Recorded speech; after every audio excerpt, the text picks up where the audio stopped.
Olá a todos, amigos e amigas que procuram me acompanhar nesse nosso canal da União Cristã Espírita Amor e Verdade, a UCEAV, os nossos programas, Um Farol para o Mundo de Regeneração. E nós estamos aqui com esse propósito, de trabalharmos essa obra que consideramos maravilhosa, Parábolas e Ensino de Jesus, na visão de Caibá Schutel. Então, cada semana nós estamos trazendo uma parábola, dentro da sequência que ele colocou, e eu digo a vocês que me surpreendo, eu que não sou aquele leitor assíduo do Evangelho, né, do Novo Testamento, aí às vezes eu me surpreendo com a parábola, mas como a gente sabe que o Mestre Jesus sempre procurava falar por parábolas, e a gente entende a grande necessidade disso, que era para atingir não só aquele momento, mas todos os momentos, né, futuros que iriam vir. E hoje nós vamos falar sobre uma parábola chamada Parábola dos Dois Filhos. Parábola dos Dois Filhos. E só quem registra essa parábola, como a gente já viu, tem algumas passagens do Mestre, é mais de um evangelista que registra, aqui é só Mateus. Está no capítulo 21, do versículo 28 ao 31. Jesus aproveitava todas as oportunidades para ensinar, né? Para deixar alguma coisa para nós. E aí a gente vai, quando nós vamos, às vezes eu questionei muito sobre isso, mas quando nós vamos lá em João, eu não sei exatamente, não estou lembrado exatamente qual é o capítulo e o versículo, mas é fácil, é o último capítulo e o último versículo de João, onde ele diz, né, as palavras que estão lá, onde ele diz que se nós entendêssemos, né, que toda a passagem de Jesus ela foi assim uma passagem de ensinamento. Então, se tivesse assim que tudo que Jesus ensinou, com todos os momentos que ele passou, nós não teríamos quantidade de livros para mostrar tudo aquilo. É mais ou menos isso, mas mostrando que realmente a vida do Mestre foi só de ensinamento. Então, vamos lá, vamos falar dessa parábola dos dois filhos. Um homem tinha dois filhos. Chegando ao primeiro, disse: Filho, vai trabalhar hoje na minha vinha. Ele respondeu: Irei, Senhor. E não foi. E chegando ao segundo, disse-lhe o mesmo. Porém, este respondeu: Não quero. Mais tarde, tocado de arrependimento, foi. Qual dos dois fez a vontade do Pai? Jesus pergunta. E aí responderam eles: O segundo. Declarou-lhe Jesus: Em verdade vos digo que os publicanos e as meretrizes entrarão primeiro que vós no reino dos céus. E aí a gente começa, então, e nós vamos então questionar com relação a isso, né? Por que ele fala isso, né? Essa parábola dos dois filhos, ela representa o modo pelo qual a justiça de Deus ela opera diante daqueles que falam e diante daqueles que fazem. Jesus, ele nessa parábola, ele realça a importância das atividades do contexto evolutivo. Porque não adianta falar, não adianta ler, não adianta boas intenções e não proceder de acordo com a lei de Deus. Tem um ditado popular aí, vulgo aí, que diz que de boas intenções o inferno está cheio, né? Mas é dito popular. Mas não adianta você ter boa intenção se você não atua, se você não pratica. Ah, quando eu fizer isso, vai acontecer isso. Quando acontecer isso, eu vou fazer isso. E nunca faz. Jesus narrou essa parábola dentro do Templo de Jerusalém. E ele narrou aos principais sacerdotes, aos escribas, aos anciões do povo, né? Então ele narrou para a elite, lá em Jerusalém, lá no templo.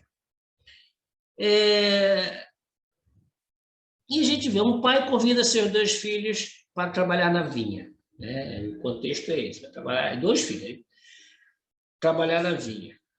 Ou seja, para trabalhar onde? Na evolução espiritual, para a melhoria do comportamento. Ele continua convidando cada um de nós. Filho, vai trabalhar hoje na vinha. É um convite para hoje, é um convite para agora. Não é para amanhã, não é para depois. Então, os convites chegam em nossas portas. Os convites nos chegam de formas e maneiras variadas. Porque a evolução, essa evolução intelecto-moral, ela é permanente. Ela não deve ser adiada. Ela é urgente. É para hoje. E para todos os nossos dias. Então, essa é a compreensão que nós temos que ter. O trabalho na vinha, ele requer cuidado. Por que fala da vinha? Por quanto que a plantação de uvas, né? Uvas da vinha, ela é destinada à produção de uvas para se alimentar, de passa, de doce, de suco. Ou seja, ele colocou uma fruta que tem várias finalidades. É um trabalho refinado, não é um trabalho qualquer, tem que ter cuidado. Ele exige muito, mas ele é muito recompensador, o trabalho na vinha. A uva, ela é o símbolo da transformação, uma transformação espiritual. Allan Kardec, ele lá na obra do Livro dos Espíritos, lá no Prolegômeno, ele escreve uma recomendação dos espíritos superiores para que ele utilizasse a cepa, né, um pedaço do galho, vamos colocar assim, a cepa, né, aquele tronco da videira, que ele utilizasse isso, contendo um cacho de uva como símbolo de processo evolutivo estabelecido por Deus. Então, lá tem uma frase que é assim: porás no cabeçalho do livro a cepa que desenhamos, porque é o emblema do trabalho do Criador.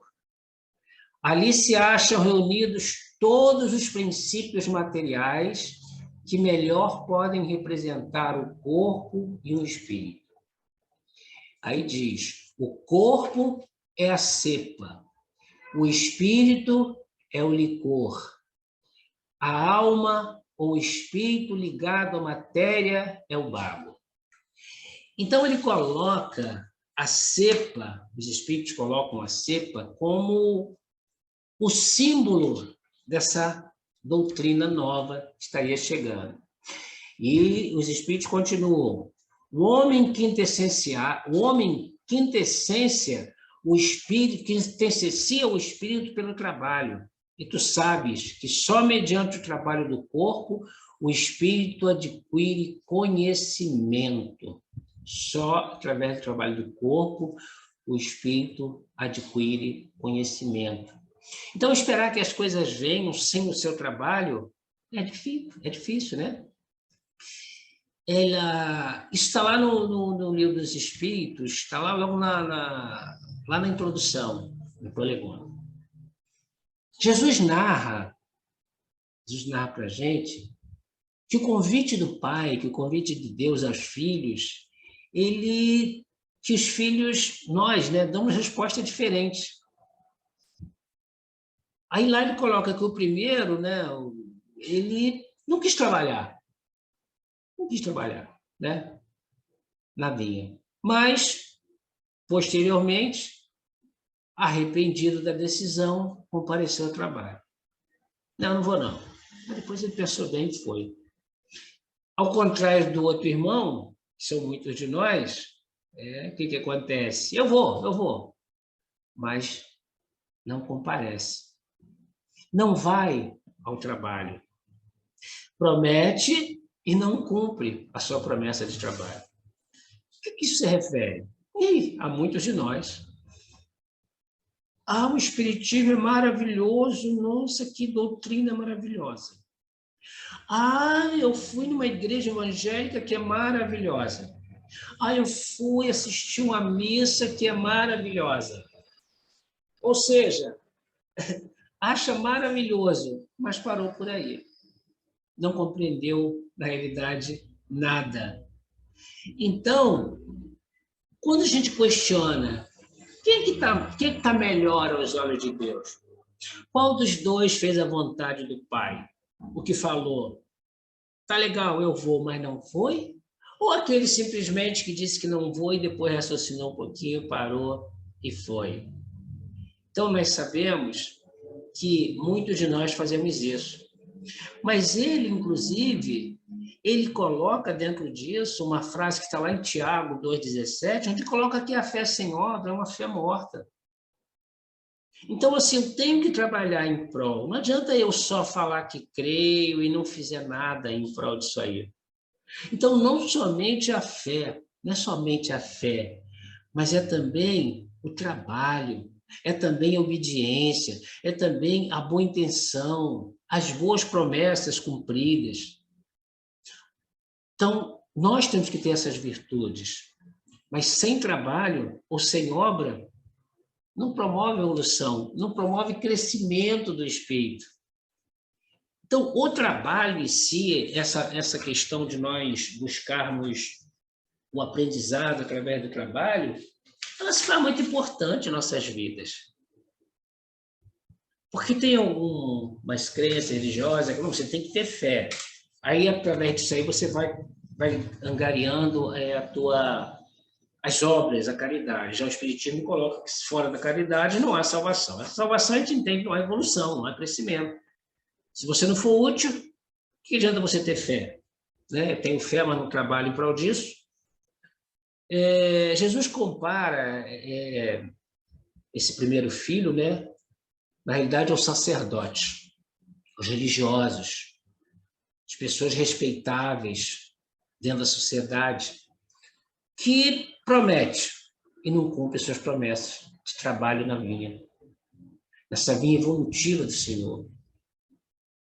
Então, muitos religiosos, muitas pessoas se colocam como eu sou do bem, eu sou maravilhoso, mas, na realidade, não pratica esse bem, não pratica o bem que Deus espera de nós.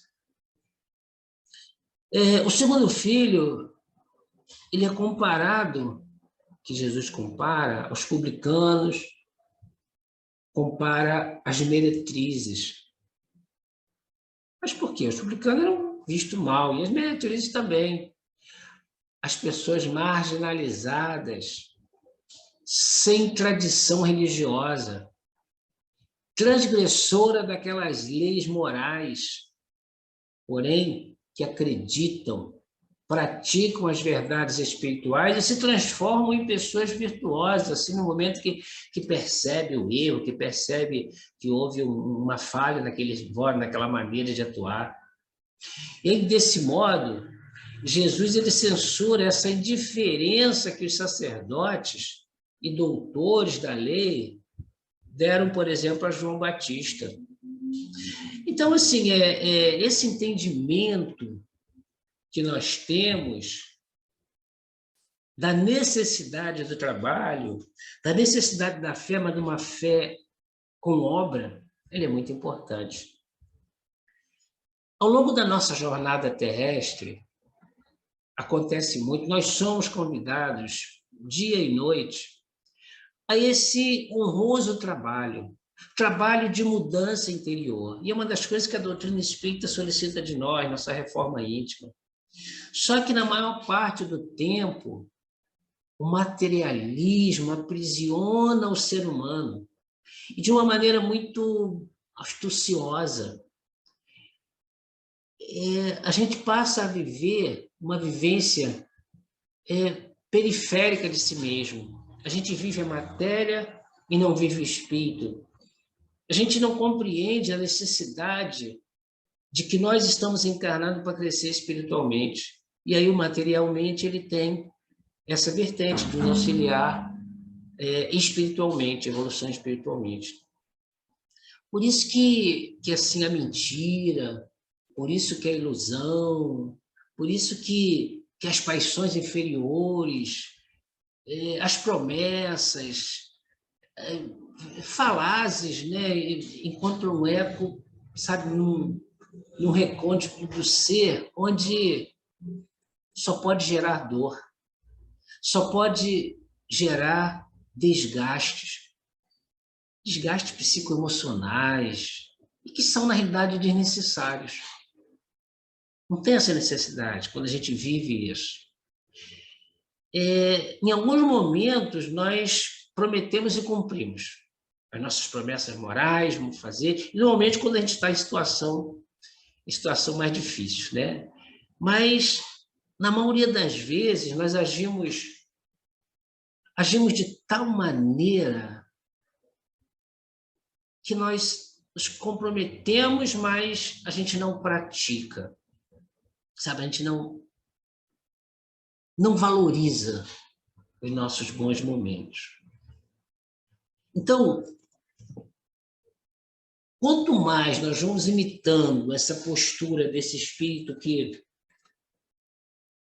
que diz que vai fazer, mas não faz, que acha bonito, mas não toma providência, porque eu entendo que quem tem essa visão do espiritismo, que conhece, que sabe que nós estamos passando por momentos difíceis, claro que nós estamos passando por um momento de transição, então você sabe que podemos fazer alguma coisa e devemos fazer alguma coisa e não faz, por esse ou aquele motivo, nós estamos perdendo tempo. Caiba Chuta, ele ensina que essas parábolas, que a vontade de Deus é que nós trabalhemos não só em proveito nosso, mas em proveito dos nossos semelhantes. Ao passo que não é vontade de Deus crermos sem trabalho, isto é, cegamente, sem obras. Nós temos um racional, nós temos uma forma de pensar, nós temos cérebro, então nós temos que raciocinar. A crença cega é a crença dos anciãos do povo, dos velhos rotineiros e dos sacerdotes, pois são estes que Jesus disse que os publicanos e as meretrizes lhe eram ainda superiores. Tanto assim que os precederiam no reino dos céus. A parábola, na parte que se refere ao filho que disse irei, mas não foi, entende-se também como esses anciãos e sacerdotes que, assumindo a tarefa de guiar para a verdade os moços e os que lhe estão sujeitos, se mantêm num exclusivismo condenável, apagando até das almas alguma centelha de fé que lhes foi doada. Nós temos que tomar muito cuidado, nós que temos uma certa ascensão espiritual, não sei se essa é a palavra correta, mas nós que nos colocamos como aquele que pode falar de Deus, falar de Jesus, para que a gente não desvirtue as coisas. E Caibar termina assim: enfim, o filho que tardou e disse que não ia, mas foi, entende-se como esses publicanos e meretrizes que demoram, como é sabido, mas afinal mudam de vida e se tornam as mais das vezes grandes obreiros da seara do divino. Isso é uma coisa muito legal, porque mostra para a gente que, embora a gente possa demorar para entender, para perceber os caminhos tortuosos e errados que nós tenhamos andado, nunca é tarde para a gente mudar a nossa forma de pensar, nunca é tarde para a gente começar a atuar, a agir. E Deus sempre nos dá a oportunidade. E é claro que com isso ele não quer dizer que aqueles que não seguirem agora, aqueles que se colocam naquela... Vai chegar um momento, cada um vai chegar ao seu momento. Porque a perfeição de Deus, ela realmente, ela não é aquela que falha. Todos chegarão a essa perfeição. Todos nós chegaremos um dia à perfeição. Agora é importante que nós percebamos que o momento é esse. A lavoura está ali, a charrua está ali, vamos trabalhar. Vamos estar esperando o quê? O amanhã? Vamos estar esperando quando eu desencarnar, na próxima encarnação? Tudo bem, se a gente quiser adiar nossos débitos, nossas oportunidades, vamos colocar assim para depois, aí é questão de cada um de nós. Mas seria muito importante se nós aproveitássemos da melhor forma possível essa encarnação que nós estamos vivendo, sabendo combater o bom combate, para que quando nós desencarnarmos, nós estejamos mais fortificados. E aí, numa próxima encarnação, a gente já pode vir um pouquinho melhor. Quem sabe a gente pode até vir como um guia espiritual aí, de alguém do mundo primitivo, né? Então, companheiros e companheiras, essa foi, então, nosso estudo de hoje, essa parábola. E vamos, então, aguardar a próxima semana para mais uma parábola, mais um estudo. Que a paz de Deus possa permanecer em cada coração, em cada lar. Lembrando que nós temos lá o Telegram para fazer perguntas. É só entrar lá, o SEAV, um farol rumo ao mundo de geração. Entra lá no nosso canal, né? no nosso grupo, e aí nós vamos ter o prazer de responder, sempre embasado nos ensinamentos da doutrina espírita. Que a paz de Deus, então, esteja com todos.